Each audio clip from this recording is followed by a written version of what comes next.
নমস্কার, good afternoon. আমি আমার গুরুদেব পরম ভগবান ভোলানাথের নাম স্মরণ করে আমার আজকের ব্লগটা আমি শুরু করলাম। তোমরা প্রত্যেকে নিশ্চয়ই খুব ভালো আছো, আর আমিও বেশ ভালো আছি। আজ সোমবার 7ই জুলাই, আজ আমার জন্মদিন।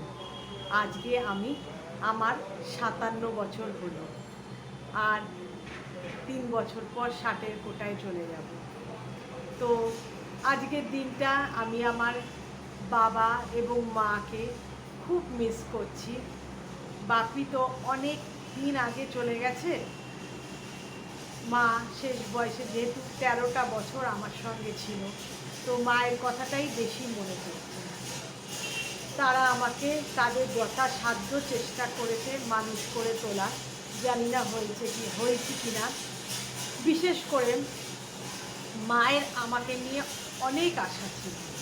আর আরেকটা কথা বলে যাই, যেটা আমার মায়ের কাছ থেকে আমি শুনেছি, গল্প শুনেছি, যে যখন আমি মায়ের পেটে বা মা যখন কনসিভ করলো, মা আর বাপি উভয়ই চেয়েছিল যে তাদের যেন একটি মেয়ে হয়, একটি কন্যা সন্তান যেন হয়।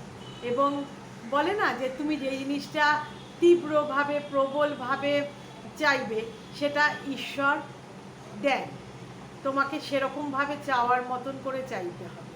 তো যেহেতু বাবা মা দুজনেই, মানে বাপি আর মা দুজনেই চেয়েছিল তাদের একটি যেন মেয়ে হয়, তো আমি যথারীতি মেয়ে, কন্যা সন্তান। যেদিনকে আমি জন্মালাম সেদিনকে তাদের নাকি খুশির সীমা ছিল না। এবং মা যেহেতু, যদিও মা স্কুল টিচার ছিলেন এবং বাংলাতে বাংলাই সে পড়াতো, কিন্তু মা কিন্তু নৃত্যশিল্পীও ছিলেন।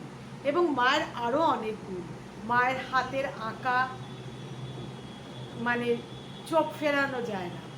অথচ মা কিন্তু আঁকা কার কাছে শেখেনি। এত সুন্দর আলপনা দিত। স্কুলেও যখন সরস্বতী পুজো হতো, মায়ের ডাক করতো। মানে যত বছর মা 34 বছর চাকরি করেছে পরেশনাথ বালিকা বিদ্যালয়ে, সেখানে মা এই 34 বছর সরস্বতী পুজোর দিন আলপনা দিয়ে এসেছে। মানে কিছু এমনকি কারোর বাড়িতেও কোনো কিছু পুজো আচ্ছা বা কোনো কিছু অনুষ্ঠান হলে পরে ডেকোরেশন করা, বা সেই যার বিয়ে বা যার কোনো ব্যাপার তাকে চন্দন পরানো, সাজানো গোছানো মা করতো। মায়ের একটা গুণও আমি পাইনি। মা চেষ্টা করেছিল, আমাকে চেষ্টা করেছিল, কিন্তু প্রতিবারে আমি মাকে ডিসার্টেড করেছি। মায়ের আশা আমি পূর্ণ করতে পারিনি। মা চেয়েছিল আমিও নাচ শিখি, গান শিখি। তো সেই মতো মা আমাকে সিএলটিতে ভর্তি করেছিল। তো বেশি দিন পর যেতে পারলাম না, এক দূরত্ব। এবং মাকে স্কুল থেকে নিয়ে, মানে মা তো বাড়ি ফিরতে ফিরতে 4:30 হতো। সেই দৌড়ে দৌড়ে ট্যাক্সি করে আমরা যেতাম। 5টা থেকে ক্লাস ছিল বলে খুব কষ্ট করেছে, কিন্তু আমি বেশি দিন কন্টিনিউ করতে পারিনি। ওই ক্লাস 3-তে ঢুকেছিলাম, 5-6 পর্যন্ত। তো নৃত্যশিল্পীও হওয়া হলো না। গানও পরবর্তীকালে আমাকে শেখানো হয়েছিল, করেছি, কিছু কম্পিটিশনে নাম দিয়েছি। গানের পরীক্ষাতেও আমি চণ্ডীগড়ের আন্ডারে পাশ করেছি, প্রাচীন কলা কেন্দ্র করেছি, কিন্তু সেই নিয়ে কিন্তু খুব একটা এগোতে পারিনি, জানো তো। তো আর আঁকা, ঘর গোছানো, নিজেকে সাজানো, নিজেকে টিপটপ রাখা, এগুলো আমার মায়ের কাছ থেকে মানে মানে মায়ের থেকে শিখতে পারিনি। মা কিন্তু সকালবেলা উঠে পরিষ্কার পরিচ্ছন্ন চুল, রাত্রি, এমনকি রাত্রি শুতে যাবার সময় মা পরিপাটি করে চুল আঁচড়ে বেঁধে শুতো। এবং বিকেল হলেই, প্রত্যেক দিন বিকেল হলে, মানে আমি বিয়ের আগে তো দেখে এসেছি, আমাদের বাড়িতে আসার পরও মা বিকেলবেলা গরমকালে গা ধুয়ে গায়ে সুন্দর করে পাউডার দিয়ে একটা ফ্রেশ নাইটি পরতো। বারবার মায়ের কথা মনে পড়ছে। মা তো মাই হয়, তাই না? তো যাই হোক, আমার জন্মদিনের কথাটাই আসা যাক। আমার জন্মদিন, যেহেতু ছোটোবেলা আমি কাজের লোকের হাতেই মানুষ, মা তো স্কুলে চলে যেত, রাত্রিবেলাতে মানে সন্ধেবেলাটা ডিনারেই সবাই নিমন্ত্রিত থাকতো। 12 বছর পর্যন্ত আমার মা বাবা বেশ বড় করেই জন্মদিন পালন করেছে। অন্তত 50 জন লোক তো খেতই। তো বাড়িতেই রান্না বান্না হতো, যে আমাদের রান্না করতো জগদীশ দা, এবং মাও কিছু সাহায্য করতো। আর তারপরে আর হয়নি জন্মদিন। বিয়ের পর তো আচ্ছা, তোমাদের একটা কথা বলে রাখি, আমার মা এবং আমি নিজেও, যেহেতু মা এটা পছন্দ ছিল, যেমন কেক কেটে জন্মদিন পালন হয়, এটা কিন্তু আমার কোনো দিন হয়নি। কারণ মা ভীষণ বাঙালিত্বটা পছন্দ করতো এবং মা মা বলতো যে আমরা বাঙালি, আমাদের যেরকম 5 রকমের ভাজা মাছ, আমি যেহেতু মাছের কাঁটাকুটি খেতে ভালোবাসি, মাছের মাথা দিয়ে ডাল, একটা গোটা মাছের মাথা, আমি মুড়ো বলতাম, মাছের মুড়ো, তারপরে মাছ 2-3 রকমের মাছ, পাঁঠার মাংস, পায়েস, অবভিয়াসলি চাটনি, মানে এরকম বাঙাল শুক্তো, এইগুলোই আমাকে সাজিয়ে দেওয়া হতো। এবং যখন রাত্রিরে লোকেরা ডিনারে আসতো, তার সঙ্গে একটি জিনিসই অ্যাড হতো, লুচি, আলুর দম, প্লাস আর এই সকালের সব অ্যারেঞ্জমেন্টগুলো থাকতো। এই জন্য পরবর্তীকালে মা যখন 13টা বছর আমাদের বাড়িতে ছিল, তখন মানে সকালবেলা উঠে মানে যেন একটা মানে বিশাল ব্যাপার, মানে আমার জন্মদিনটা হলো বিশাল ব্যাপার। যদিও লোক নিমন্ত্রিত কিছুই হতো না, সেটা বলবো না। তো ওই মা, সেদিনকে মা নিজের টাকা দিয়ে আমাদের বাড়িতে বাজার হতো এবং আমার হাজব্যান্ডকে, আমার স্বামীকে বলতো একটা বড় কাতলা মাছের মাথা কিন্তু এনো আমার মেয়ের জন্য, পায়েসের চাল, দুধ সব আনবে কিন্তু মনে করে, আর কি কি আইটেম হবে মা মানে কি বলবো ঠিক করতো। এবং 2019 থেকে মা একটু একটু অসুস্থ, তখন সেই বছরটা অত বড় করে না হলেও, মানে বড় করে না, মানে আমরাই খেতাম। 2018 পর্যন্ত মা কিন্তু এই জিনিসটাই করেছে। আমি আমার সকালবেলা মা ঠাকুরকে আমার নামে পুজো দিয়ে, তারপরে ধান দুব্য দিয়ে আশীর্বাদ করে আমাকে চামচে করে পায়েস খাইয়ে দিত, তারপরে সাজিয়ে গুছিয়ে আমাকে খেতে দিয়ে পরম তৃপ্তিভাবে তাকিয়ে থাকতো আমি কীরমভাবে খাচ্ছি। তো সেই দিনগুলো তো আর আসবে না কোনো দিন। তো এইটাই হলো যে আমার কিন্তু কোনো দিন কেক কেটে জন্মদিন হয়নি, কারণ আমার মা বাঙালিত্ব পছন্দ করতো এবং সেটা আমিও মেনটেন করি আমার নিজের ক্ষেত্রে। আমার মেয়েরা কেক কাটে, কিন্তু আমি কিন্তু কেক কাটি না। কিন্তু যেহেতু মানে কি বলবো, মানে আমার ইচ্ছেও করেনি। সত্যি তো, মা তো ঠিক কথাই বলেছে, আমরা বাঙালিদের মতেই আমার জন্মদিন হবে। তো এরকমভাবেই আমার জন্মদিন পালন করা হতো। মনে পড়ছে সেই বড় কাতলা মাছের মুড়োটা, মা মানে এরকম মানে সাজিয়ে সুন্দর করে, মানে মাথাটা যেন দাঁড়িয়ে আছে এরকমভাবে, ওটা মা বলতো নাকি শুভ, মাছের মাথা খাওয়াটা শুভ বলতো, এবং বাটি বাটি করে সাজিয়ে দিত। খুব খুব মনে পড়ছে, খুব মনে পড়ছে। তো পরবর্তীকালে আমরা আমরা কি করে থাকি যে সকালবেলাটা মোটামুটি ঘরোয়া খাবার খেয়ে থাকি, মানে মা চলে যাবার পর ঘরোয়া খাবার খেয়ে থাকি। আর সন্ধেবেলাটা আমার স্বামী, আমরা 4 জন, আমার 2 মেয়ে, আমার স্বামী, আমি 4 জন মিলে আমরা কোনো রেস্টুরেন্টে খেতে যাই। সেটা হাতিবাগানও হতে পারে, সেটা পার্ক স্ট্রিটও হতে পারে, যে কোনো জায়গায়, এমনকি ওই বাইপাসের দিকেও, মানে ওদিকটাও হতে পারে, চায়না টাউন হতে পারে, এরকম আমরা খেতে যাই। এটা আমাদের মেয়েদের ক্ষেত্রেও হয় এবং আমার ক্ষেত্রেও হয়। তো কিন্তু দুর্ভাগ্যক্রমে আজকে সোমবার পড়েছে, দুর্ভাগ্যক্রমে বলবো না, সৌভাগ্যক্রমেও বলবো, কারণ সোমবার বাবার বার, আমি বাবাকে ভীষণ ভালোবাসি। তো আজকে আমি আমার আম খেতে আমি ভালোবাসি, তবে একেবারে যে প্রচণ্ড ভালোবাসি তা না।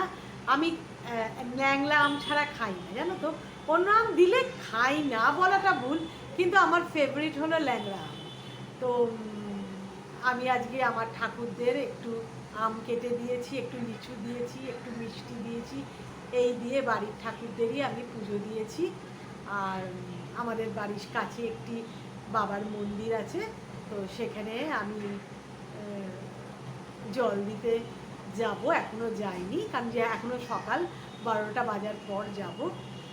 তো এখনও পর্যন্ত কিছু খাইনি, বাবার মাথায় জল দিয়ে এসে তারপরে ওই যে আম লিচু প্রসাদ আমি গ্রহণ করব। তো আজকে তো আর রেস্টুরেন্টে খেতে যাওয়া হবে না, কারণ আজকে সোমবার পড়ে গেছে। রাত্রিবেলা ঠিক করেছি একটু লুচি করব, যদিও সোমবার মোটামুটি আমরা রাত্রিবেলা লুচি পরোটাই খেয়ে থাকি। যেহেতু আমি মানি বলে সকালটা ওরা সব খায়, আর রাত্রিবেলা কিন্তু ওই আমার সঙ্গে লুচি বা পরোটা খায়। তো ওই ঠিক করেছি যে ওই লুচির সঙ্গে এই 5 রকমের ভাজা আর একটা নিরামিষ, নয় আলুর দম, নয় ওই কাবলি ছোলা দিয়ে একটু ঘুগনি ওই ভিজিয়েও রেখেছি, ওইটাই করব। এইটাই ভেবে রেখে দিয়েছি, এটা করব। কারণ আজকে তো রেস্টুরেন্টে খেতে যেতে পারবো না, যেহেতু সোমবার। তো এবারে জন্মদিনটা আমি এরমভাবেই কাটাচ্ছি। তো মাকে, বাবা বাপিকে দুজনকেই খুব মিস করছি। আমি যখন রুমে ছিলাম তখন কিন্তু মেয়েদের, বিশেষ করে মেয়েদের অতটা ইংলিশ মিডিয়ামে পড়ানো চল ছিল না, কিন্তু আমার মা কিন্তু বলে রেখে দিয়েছিল আমার ছেলে হোক বা মেয়ে হোক, যদিও আমি মেয়ে চাই, মেয়ে যদি হয় আমি কিন্তু ওকে ইংলিশ মিডিয়ামে পড়াবো, এবং সেই মতোই আমি কনভেন্ট স্কুলে পড়েছি। এবং মা আমাকে কখনো দোকান থেকে কেনা জামা পরায়নি। নিউ মার্কেটে ফ্রেঞ্চ বলে একটি টেলারিং শপ আছে, মা কিন্তু পিস কিনে নিয়ে এসে তাদের কাছে মাপ দিয়ে আমার জামা পরিয়েছিল। আমার মা আমাকে প্রচণ্ড ভালোবাসতো, এবং সব মারাই ভালোবাসে।